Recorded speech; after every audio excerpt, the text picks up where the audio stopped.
बहन भाइयों और बहनों, जो क्रिया का हमारा पिछला टॉपिक जो छूटा हुआ था उसको अब आगे लेकर के मैं फिर से आज आपके सामने उपस्थित हूँ। इसलिए लॉकडाउन का आनंद लेते हुए इसको आराम से पढ़ें। देखिए, हमारा जो रह गई थी क्रिया, उसमें इसके बाद अपने लेंगे अनुकरणात्मक क्रिया।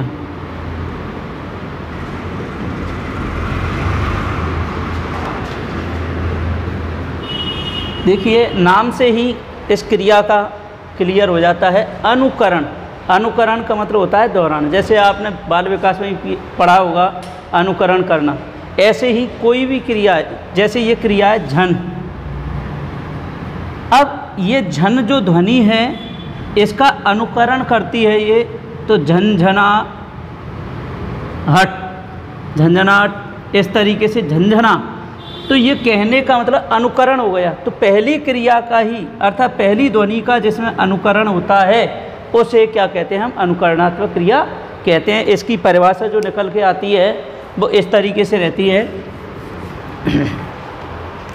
जहाँ पर किसी कल्पित या वास्तविक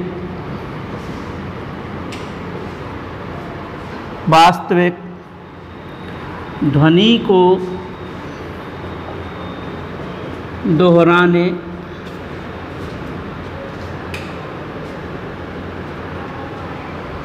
के लिए जिस अनुकरण का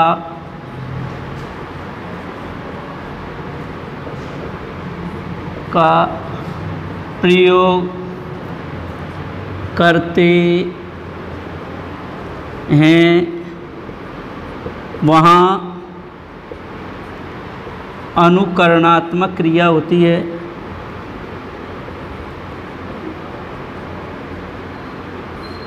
क्रिया होती है। तो देखिए, जहाँ पर हम कल्पित या वास्तविक ध्वनि का क्या कर रहे हैं? दोहरा रहे हैं। उसको क्या कर रहे हैं हम? रिपीट कर रहे हैं, रिवाइज कर रहे हैं। उसको वहाँ कौन सा होगा? अनुकरण क्रिया, अनुकरणात्मक क्रिया कहलाएगी। जैसे में आपकी आ जाएगी थप थपाना, सन सनाना,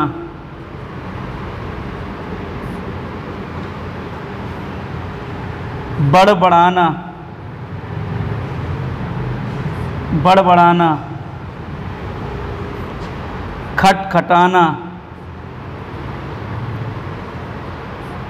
इस तरीके की जो क्रिया हैं वो अनुकरणात्मक क्रिया कहलाएंगी। अब इन क्रियाओं के उदाहरण की बात करें तो उदाहरण में इस तरीके से आप लिख सकते हैं, जैसे गुरुजी ने मेरी पीठ थप थपाई। इस तरीके से आपको उदाहरण आ जाएगा और इस उदाहरण से आपको कहा जाएगा कि गुरुजी ने मेरी पीठ थपथपाई प्रयुक्त वाक्य में कौन सी क्रिया है। तो आपको थपथपाई यहाँ क्रिया का क्या हो रहा है? अनुकरण हो रहा है। इसलिए क्रिया यहाँ क्या हो रही है? थपथपाई। इसमें क्रिया अनुकरण होने के कारण अनुकरणात्मक क्रिया होगी। बंदूक की गोली मेरे कान के बगल से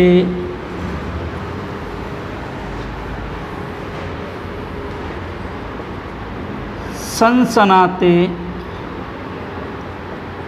हुए निकल गई। अब यहाँ पर सनसनाते हुए निकल गई, इस तरीके की सनसनाना, यह भी आपकी कौन सी क्रिया होगी? अनुकरणात्मक क्रिया होगी। अब इसके बाद नेक्स्ट क्रिया आप लेते हैं क्रियार्थक क्रिया। इसके बाद कौन सी क्रिया लेते हैं? क्रियार्थक क्रिया।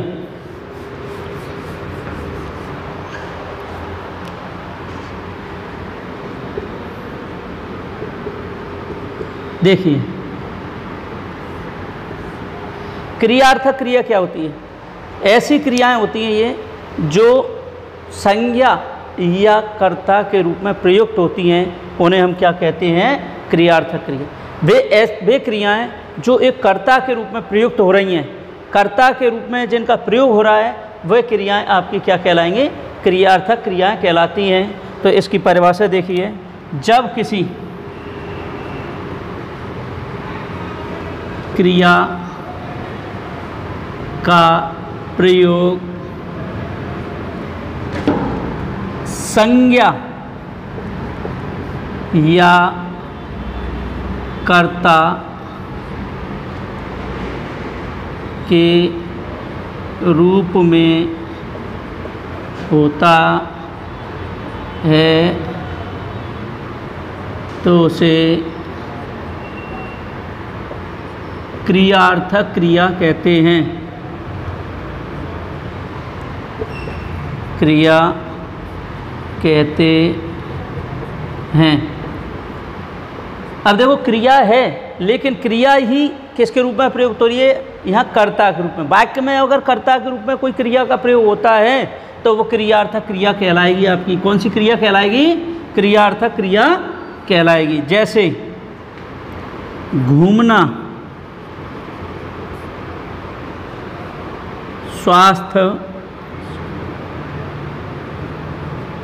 के लिए लाभदायक है। अब माना कि ये क्वेश्चन आया आपका कि घूमना स्वास्थ्य के लिए लाभदायक है, प्रयुक्त वाक्य में कौन सी क्रिया है? तो आपको यहाँ घूमना जो क्रिया है ये कर्ता के रूप में प्रयुक्त होने के कारण यहाँ किसके रूप में हो जाएगी? क्रियार्थक क्रिया में आएगी आपकी।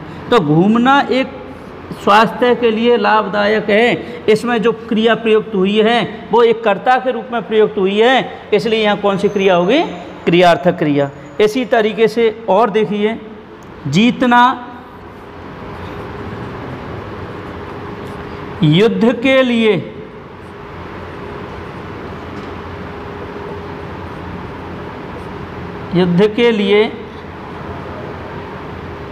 आवश्यक है। अब यहाँ बात आती है जीतना। तो ये जीतना जो क्रिया है वो यहाँ पर एक कर्ता के रूप में प्रयुक्त होने के कारण ये आपकी क्रियार्थक क्रिया कहलाएगी। इसी के आधार पर आगे की जो क्रिया है वो है आपकी सजातीय क्रिया। कौन सी क्रिया?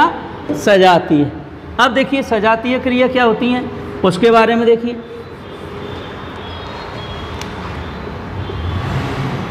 सजातीय क्रिया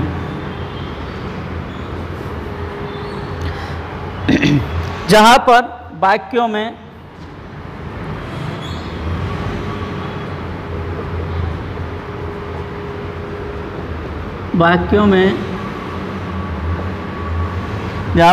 में एक ही जाति की दो क्रियाओं का एक साथ प्रयोग हो तो उन्हें सजातीय क्रिया कहते हैं। अब देखिए यहाँ बात क्या आ रही है परिभाषा में कि जहाँ पर वाक्यों में एक ही जाति की जो दो क्रिया आ रही हैं तो एक साथ में ये वाक्य में प्रयुक्त होती हैं तो उन्हें सजातीय क्रिया कहते हैं। अब सजातीय क्रिया कैसे? जैसे राम अच्छी लिखाई लिखता है। जो राम है अच्छी लिखाई लिखता है, तो यहाँ एक ही जाति की दो क्रियाएं प्रयुक्त हो रही हैं, इसलिए यहाँ कौन सी क्रिया हो जाएगी? आपकी सजातीय क्रिया होगी। ऐसे ही मोहन सुंदर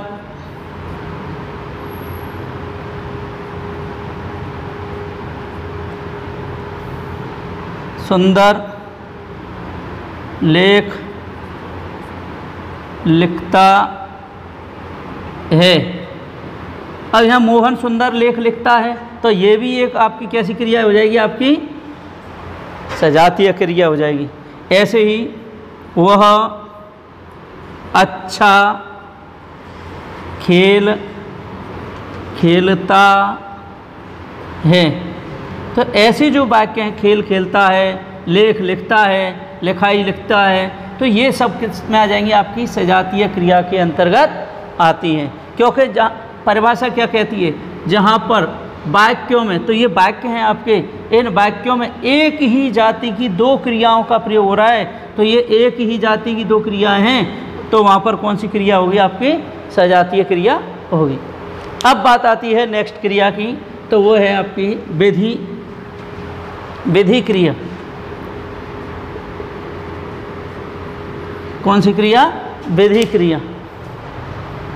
क्रिया, अब देखिए जिन क्रियाओं से विधिवाचक क्या कहती है, जिन क्रियाओं से आज्ञा देने का बोध हो,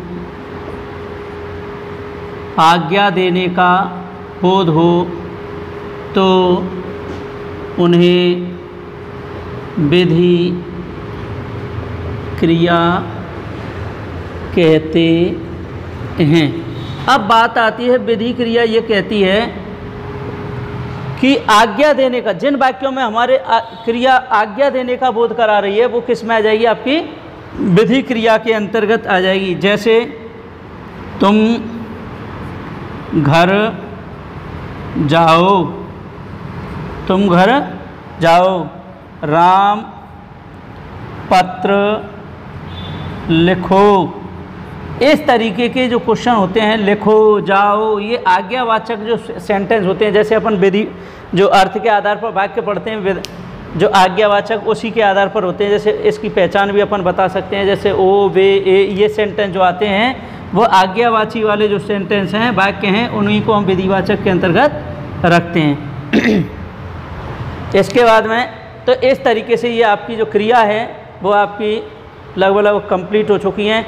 अब कुछ क्रियाएं ऐसी होती हैं जो अकर्मक होती हैं, लेकिन उनको अकर्मक को हम क्या करते हैं, जो गति अर्थक या स्थिति अर्थक क्रियाएं जो अपने आप में हो रही होती हैं, उन क्रियाओं को अगर दूसरे के माध्यम से करवाते हैं तो वो सकर्मक क्रिया बन जाती हैं। जैसे पक्षी आकाश में उड़ते हैं, तो उड़ना एक अकर्मक क्रिया है, लेकिन अगर इसको उड़ाना कर दिया जाए, इसमें प्रत्यय जोड़ दिया जाए, तो इससे उड़ाना क्या हो जाएगी, आपकी सकर्मक क्रिया में चली जाएगी। जैसे पतंग उड़ती है, आकाश में पतंग उड़ती है, अगर इस तरीके के क्वेश्चन आता है तो ये क्रिया कैसी होगी, आपकी अकर्मक क्रिया होगी। और यदि आप इस तरीके से ना बना करके इस तरीके से अगर क्वेश्चन आता है कि पतंग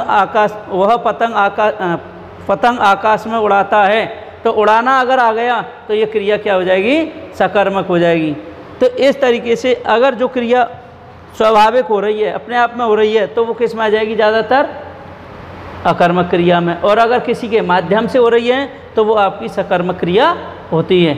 इस तरीके से हमारी ये क्रिया आप ख़त्म। अब इसके बाद में इसके कुछ क्वेश्चन हैं आपके प्रैक्टिस पेपर के, 10 प्रश्न हैं आपके सामने अभ्यास कार्य, इसको हम अब हल करेंगे। अभ्यास प्रश्न आपके सामने हैं, तो उनमें से आपको जवाब देने हैं। देखिए पहला अभ्यास प्रश्न में पहला प्रश्न है, निम्न में से किस वाक्य में टहलना, ये ध्यान रखना है आपको, टहलना शब्द क्रियार्थक क्रिया के रूप में प्रयुक्त हुआ है। तो क्वेश्चन क्या कह रहा है आपसे कि निम्न में से किस वाक्य में टहलना शब्द क्रियार्थक क्रिया के रूप में प्रयुक्त हुआ है। तो टहलना जो है आपका यहाँ किसके रूप में प्रयुक्त हुआ है, किस वाक्य में क्रियार्थक क्रिया के रूप में प्रयुक्त हुआ है, तो वो आपको उत्तर देना है।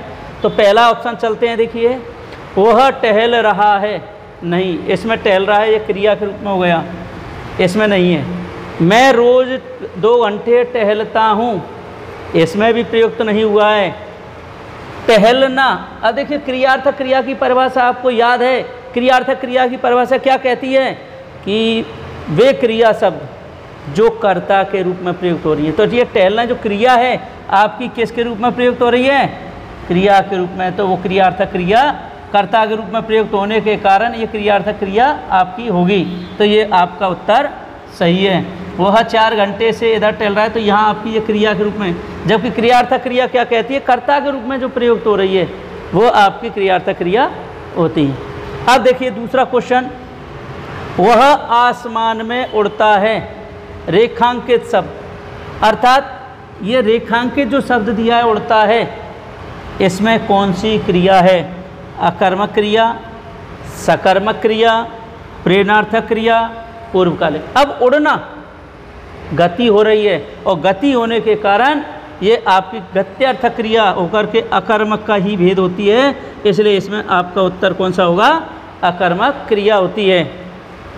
अगर इसी को अकर्मक क्रिया को अगर हम ये कह देते उड़ाना या उड़ाता है, तो ये अकर्मक ना होकर के क्या बनती फिर? सकर्मक। इसलिए उड़ता है तो ये किस में आ जाएगी? आपकी अकर्मक क्रिया में। अब अगला प्रश्न आपका तीसरा, प्रश्न नंबर 3 क्या कहता है आपका? देखिए, निम्न में से अकर्मक क्रिया नहीं है। अब बात कर रहा है कि क्वेश्चन हमारे जब गलत होते हैं तो वह कहाँ होते हैं? क्वेश्चन हम पूरा नहीं पढ़ पाते हैं, सबसे बड़ी बात ये होती है। तो बहुत से क्या करते हैं, बहुत से विद्यार्थी नहीं की जगह है वाला क्वेश्चन कर जाते हैं। तो हमें सबसे पहले क्वेश्चन को ध्यानपूर्वक और धैर्यता के साथ में पूरा क्वेश्चन, पूरा प्रश्न पढ़ना है कि आपको कहीं नहीं तो नहीं पूछ रहा है, नहीं तो आपको अकर्मक दिख रही है पहले ही और आप अकर्मक कर जाते हैं। जबकि हमें क्या होना चाहिए? क्वेश्चन पहले पूरा पढ़ेंगे और समझेंगे तब उत्तर देंगे। तो ये क्या कहता है? निम्न में से अकर्मक क्रिया नहीं है, नहीं बतानी है।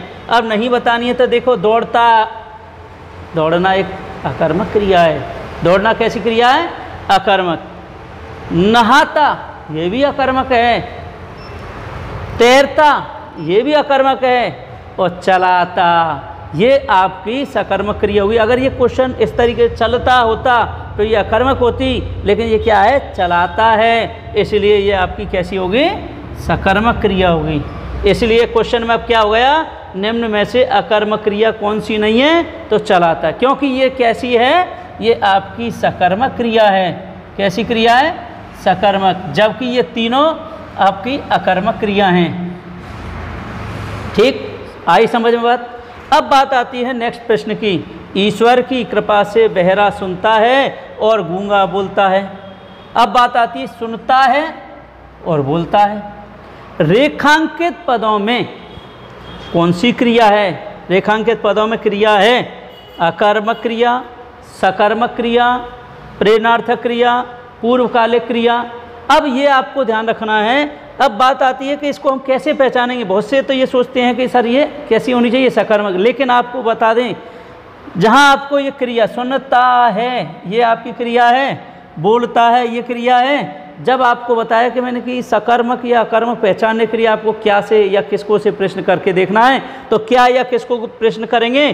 तो इस क्रिया से पहले वाले शब्द के आगे पर क्रिया से पहले हम क्या लगा के देखेंगे। तो अगर आप देखोगे ईश्वर की कृपा से क्या सुनता है, उत्तर मिल रहा है? बहरा नहीं मिल रहा, इसलिए यहाँ भी आपकी अकर्मक निकल रही है। और आगे देखिए, गूंगा क्या बोलता है? उत्तर नहीं, तो इसलिए यहाँ पर आपकी कौन सी होगी? अकर्मक क्रिया होगी। इस तरीके से आपको ईश्वर की कृपा से बहरा सुनता है, गूंगा बोलता है, रेखांकित पदों में कौन सी क्रिया हो गई? अकर्मक क्रिया। अब इसके बाद में आपका नेक्स्ट प्रश्न आता है 5वां। तो देखिए 5 क्वेश्चन नंबर क्या कहता है? देखिए आपका, निम्न में से सकर्मक क्रिया नहीं है। बात आती है सकर्मक की, जिसमें कर्म सहित जो होती है वो क्रिया आपकी कौन सी होती हैं? सकर्मक। जो आपको बताई थी क्रिया, तो उसमें मैंने कहा था सकर्मक, कर्म सहित जो क्रिया, अर्थात जिन वाक्यों में क्रिया का सीधा प्रभाव कर्म पर पड़ता है उन्हें सकर्मक क्रिया कहते हैं। तो आप अब ये देखिए, निम्न में से सकर्मक क्रिया किस में नहीं है? नहीं वाला क्वेश्चन ज़्यादातर ध्यान रखना है।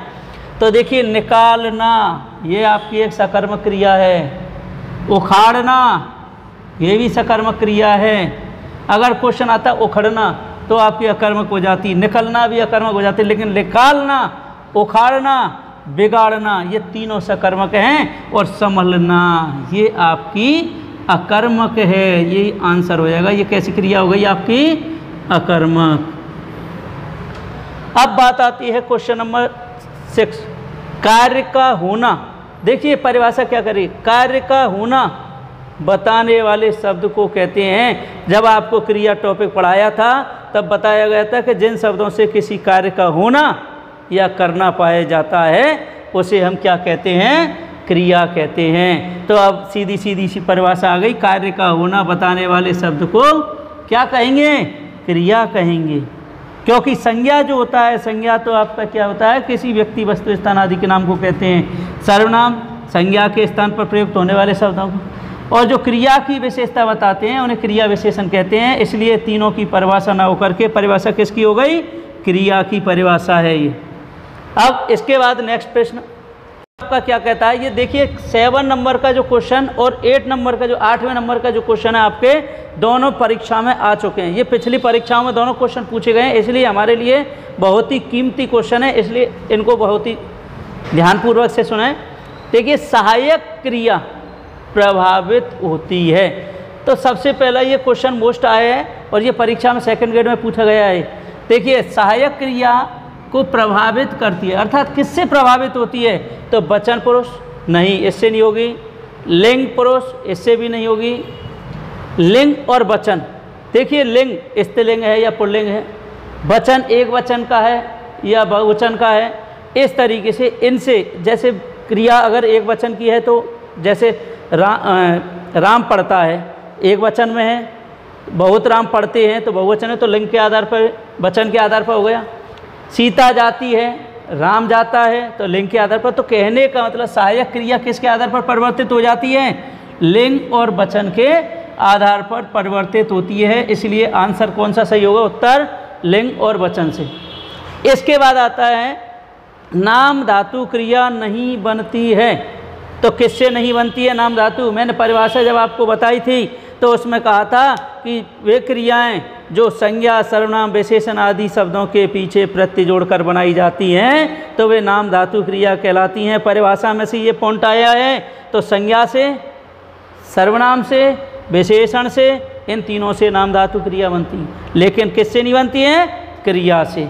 ठीक है, तो इस तरीके से आपके ये क्वेश्चन अभ्यास प्रश्न कंप्लीट होते हैं। अब नए टॉपिक के साथ में फिर हाजिर होंगे आपके सामने।